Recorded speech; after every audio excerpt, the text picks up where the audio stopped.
Maraming salamat po sa maraming taon na kami po ay inyong pinatuloy sa inyong mga tahanan. Maraming salamat po sa maraming taon na ating pinagsamahan. Hanggang sa muli, kapamilya. Sa nakalipas na 24 na oras, sumahimpapawid ang DZMM Radyo Patrol sa East 30.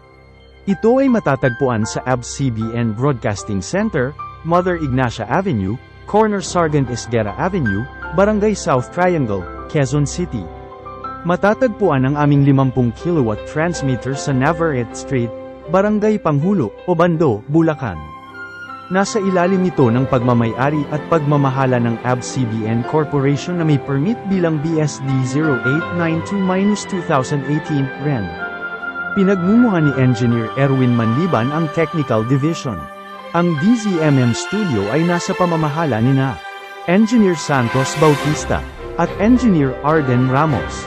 Sa tulong nina Ramon Alano, Cesar Atienza, Benji Julab, Ray Aganon, Michael Orlana, Harold Piazon, Richard Mendoza, Henry Lopez, Robert Saavedra, Diamond Baez, at Rose May Almocero, na pawang lisensyado ng National Telecommunications Commission.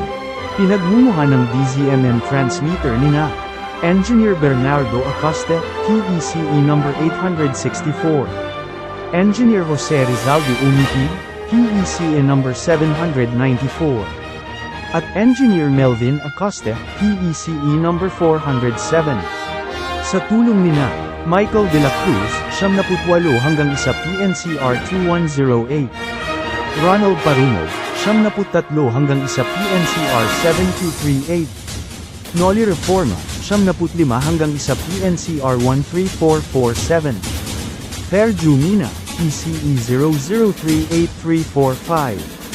At Jonathan Baldo, PCE 0006452. Napawang lisensyado ng National Telecommunications Commission. Mga kababayan, ang pambansang awit ng Pilipinas.